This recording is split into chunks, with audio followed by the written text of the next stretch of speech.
Yung mga pop-up headlights, nasaan na sila ngayon? Ako nga pala si Carl at pag-uusapan natin ngayon kung bakit hindi na uso ang pop-up headlights. Pop-up headlights. Isa sa mga dagdag astig factor ng mga sasakyan noong 80s at 90s ay ang pop-up headlights. Ngayon wala ka nang makikitang ganito sa mga bagong sasakyan. Pag-usapan natin kung paano nagsimula ang trend ng pop-up headlights at kung ano ang mga dahilan kung bakit unti-unting nawala ang mga ito. Ang pop-up headlights ay unang inilagay sa isang production vehicle noong 1936 sa Cord 810 na ginawa ng Ford Company. Ang isang dahilan sa pagkakagawa ng mga pop-up headlights ay ang aerodynamics. Kapag tumitiklop ang mga headlights, nagkakaroon ng smooth na flow ng hangin sa hood ng sasakyan. Ang resulta nito ay matipid na fuel at mas efficient na takbo ng sasakyan sa high speeds. Bukod pa dito, nagmumukhang sobrang stylish ng mga sasakyan at nagmumukhang malinis ito kung titignan mo sa harapan. Simula nung makita ng mga gumagawa ng kotse at mga enthusiasts ang pop-up headlights ng Ford, ay na-in-love na sila dito. Naging standard na din ito sa mga kotse. Paglipas ng mga taon, naglabasan ang naggagandahan at nagpopormahang mga sasakyan noong 80s at 90s na may pop-up headlights. Tulad ng Supra, 86, RX-7, Lamborghini at marami pang iba.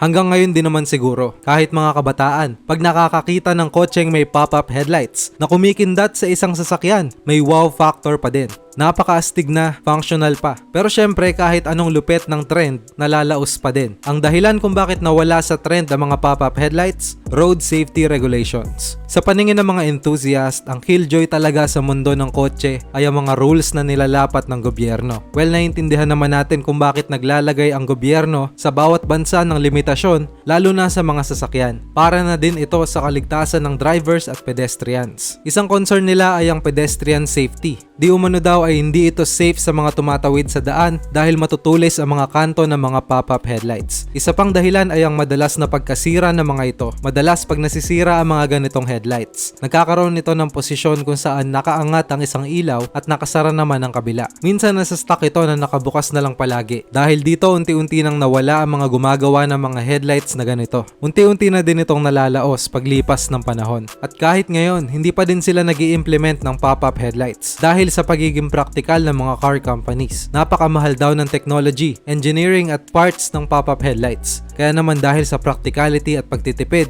ang mga car companies hindi na lang ito inilalagay sa mga kotse nila. Ang huling production vehicle na may pop-up headlights ay ang C5 Chevrolet Corvette noong taong 2004. Nakakalungkot pero malay natin, magkaroon ulit ng comeback ang pop-up headlights trend sa mga sasakyan sa darating na panahon. Ano sa tingin nyo? Pangit ba o maganda ang design ng pop-up headlights? Comment nyo naman yan below. At please share this video kung nagustuhan nyo at mag-subscribe ka na din. Salamat sa panonood.